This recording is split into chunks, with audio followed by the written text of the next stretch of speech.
ढालने के लिए ही आपको मार्गदर्शन देगा, तो सारा भार उसका ही है। आप उस दोष मुक्त भी हो जाते हैं उससे ना। लेकिन रहा इस बात का कि आप शक्तिशाली हैं नहीं, उस जो जीवन की योजनाएं बना रहे हैं उन पर सफलता प्राप्त कर सकें, इतने शक्तिशाली नहीं है, शक्तिहीन है आप। जब आप पावरलेसनेस स्वीकार करेंगे और जीवन की अनमैनेजेबिलिटी स्वीकार करेंगे, तभी तो आपकी चाहत होगी अब मैं निकलना चाहता हूं।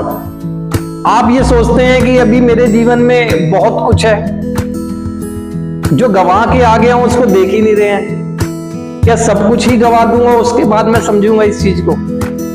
जो मैं खो सकता था मैंने खो दिया है, अब जो पा सकता हूं उसकी बात करूंगा मैं ना। तो आपको अनमैनेजेबिलिटी समझ आनी चाहिए।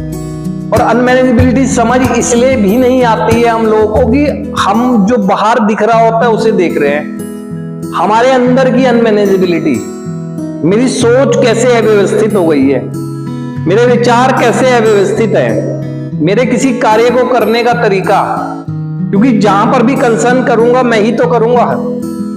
तो सबसे पहले तो मुझे सेल्फ मैनेजमेंट करना, सेल्फ मैनेज करना है ना, अपने आप को व्यवस्थित करना है सबसे पहले मुझे ना। जब मैं सबसे पहले अपने आप को व्यवस्थित कर लेता हूं पूरी तरह से, तब मैं जो कंसर्निंग पार्ट है जब उनकी तरफ देखता हूं तो मुझे समझ आता है कि मैंने पारिवारिक स्थिति में भी बहुत डिस्टर्बेंस ला दी है, मैंने अपनी सोशल एक्टिविटीज के माध्यम से सोसाइटी में भी बहुत ऐसा ला दिया, कैरियर के उसमें सब जगह देखता हूं कि जीवन मेरा पूरी तरह से अस्त व्यस्त हो गया है। जब भाई ये अस्त व्यस्तता को स्वीकार करता हूं तो मैं अंदरूनी रूप से अपने आप को मजबूत करने की कोशिश करता हूं, क्योंकि समस्या है, समस्या मेरी समस्या है। ये स्वीकार करने के बाद मेरी जिंदगी में परिवर्तन आने की संभावना है।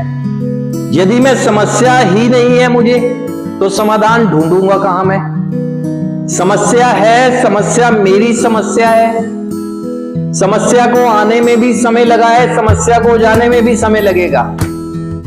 और किसी भी समस्या से निकलने के लिए संबंधों की जरूरत है और समाधान संभव है। ऐसे विश्वास और ऐसी एक प्रोसेस का हिस्सा जब मैं अपने आप को बनाऊंगा, तब मैं समझूं कि कहीं ना कहीं अपने आप को नियंत्रित करने के तरीकों को भी सीख पाऊंगा।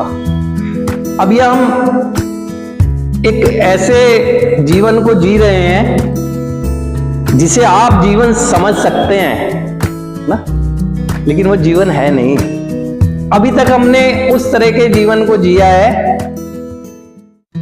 जिससे कि दूसरों को खुशी मिले ना, और उसके लिए हमने एक पूरा का पूरा कई मर्यादाओं के उल्लंघन करके भी वो कोशिशें कर दी हैं। अब अपनी खुशी, मुझे किस तरह के जीवन को जीने से खुशी मिलती है और किस तरह के जीवन को जब मैं जीता हूं और खुश महसूस करता हूं और मेरे उस तरीके से जीने से दूसरों को भी नुकसान नहीं होता है ना, तो उस तरह की बात मेरे दिमाग में आनी चाहिए।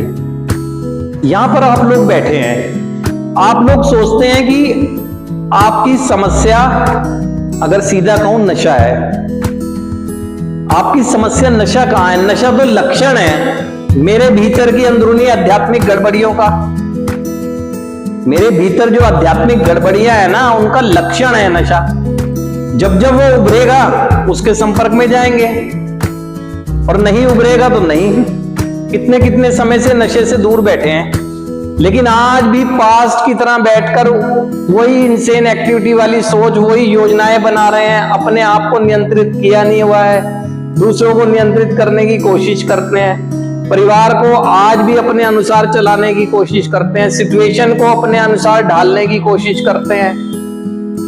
तो नशा तो नहीं कर रहे हैं, एक्टिविटी क्या कर रहे हैं? नशा आप कोई पैदा होते भी नहीं कर रहे थे, लेकिन सब जो मैं कह रहा हूं वो आप पहले से ही करने लगे थे। नशे के संपर्क में तो बाद में गए। तो आज आत्म नियंत्रण की जो बात है ना, पहले सीखना मुझे जरूरी है, और सीखने के लिए जरूरी ये होता है मार्गदर्शन। और ये ना भूलें हम कि हम एक ऐसे अपाहिज हैं जिनको मार्गदर्शन रूपी बैसाखी चाहिए। शरीर से हम ठीक हैं, हम शरीर के अपाहिज लोग नहीं हैं, हमारी मानसिकता अपाहिज हो गई है।